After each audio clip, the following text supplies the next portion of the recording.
Yo, hey everyone, Andrew here, bringing you another video review, and today we're going to be doing IDW's Teenage Mutant Ninja Turtles issue number 1. Take a look at these comic covers right here.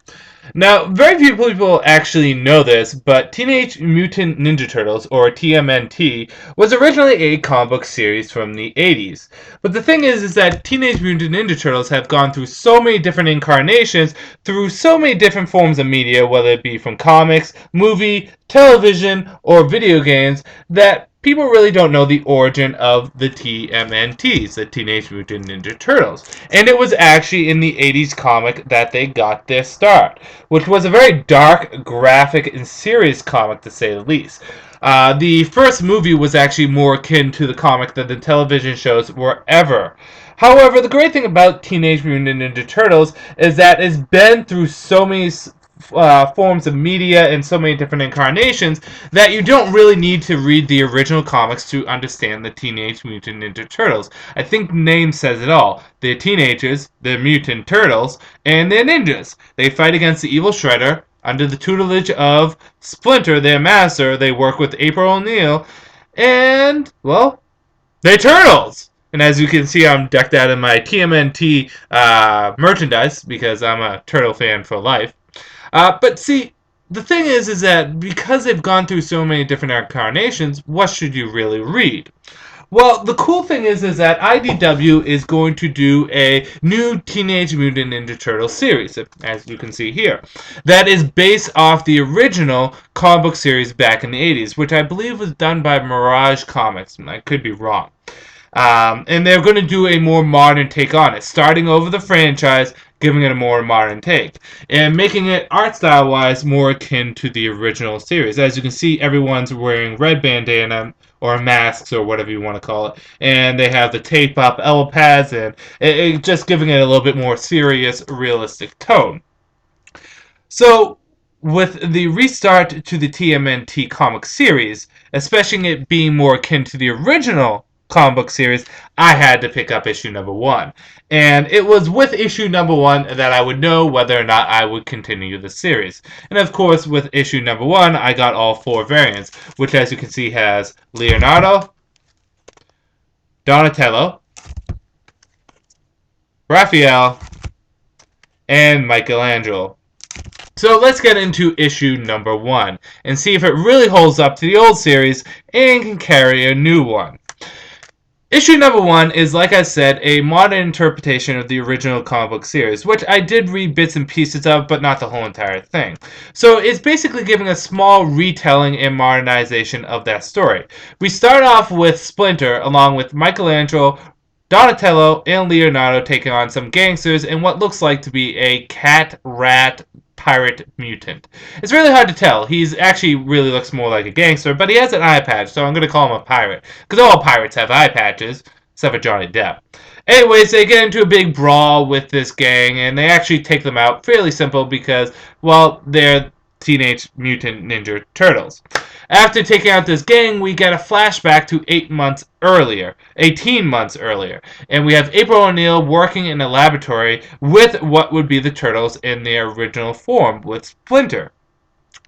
She actually names the Turtles and Splinter, and then we fast forward back to present day, where we have what looks like to be the missing turtle, Raphael, walking the streets until he sees a father beating up his son, Casey Jones, and intervenes and helps out the boy, where we get to the to be continued. So let's get into the good, the bad, and whether or not you should get it. Good. I really do like the fact that they're kind of getting a fresh start here and they're readdressing the origins and that they're really taking a clean look at the Turtles. And the fact that they're incorporating the elements from the original series is nice too, because the original series was actually really good. The art style in this is very nice, and I don't mind the fact that the Turtles have all the same color scheme. I actually prefer it that way. It gives them more of a uniform look. And to be honest, out of all the original colors, red was probably the most logical color to wear if you're going to be stealthy, although black would probably be the best. You could probably pull off blue, but it would really need to be a dark blue. Same could be said about purple, but hey, red's my favorite color, so I'm gonna go with that. So I really do like the art tone that's get with this, and this is a very basic for issue. It gives you all the foundation, who's who, basic origin of the turtles, and a continuation with a bit of a cliffhanger. Nice. Bad. Well, the first bad is if they've only been mutant turtles for 18 months, which is just a bit over a year, how did they get all the ninjutsu and martial arts training that they have now? I mean, when did they learn how to use weapons? When did they learn how to be ninjas? How did Splinter learn all this stuff? These are all questions I'm sure going to get answered later on in the series, but it's still kind of perplexing to me. I don't quite understand it. Second thing that bothers me is that we don't really get any villain in this. It really doesn't establish any enemies. It just establishes the Turtles and April O'Neil along with Splinter. So we don't get any of the Shredder or any other enemies, except for that pirate cat gangster rat thing, which could have been a reoccurring character in the previous series, but I don't remember, or I don't care. One of the two. Maybe I'll care later. So, those are the bads. On a whole, well, where it may not have been the best first issue I've ever read, this was actually pretty fun. The key word is fun. It makes many of the flaws or mistakes that first issues do, in that it's too broad with this actual material to actually be fantastic. You know, you have to set the groundworks for these characters. You have to give a basic tone to these characters. In addition to that, it plays off that you actually know who the Turtles are before reading this. So if you're a fan of the Turtles, hey, good for you. You already know this stuff. But if you're not a fan of the Turtles, you may not know this stuff right away and be a little lost. But I did enjoy it. It had a high fun factor to it.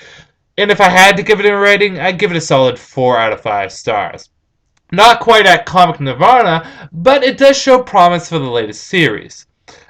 So, do I recommend picking it up? If you're a TMNT fan, or if you want to get into the Turtles, yes, I do recommend it. It's fun, it's enjoyable, and I do look forward to issue number 2 when it comes out. I'm probably going to continue reading this series for the foreseeable future, and if you guys would like me to, I will continue doing reviews. If you haven't figured out by now, my favorite of the Turtles is Leonardo. He is the man. Although, as a child, I was always a fan of Donatello. But really, Leonardo is the man. So, like I said, TMNT, great series. Good first issue. Not the best first issue that you'll ever get, but I do recommend picking it up if you want to get into Turtles or if you're a big fan of the Turtles in general. So, with that said, you want me to keep on reviewing these? Just let me know. This is Andrew saying, peace out for now.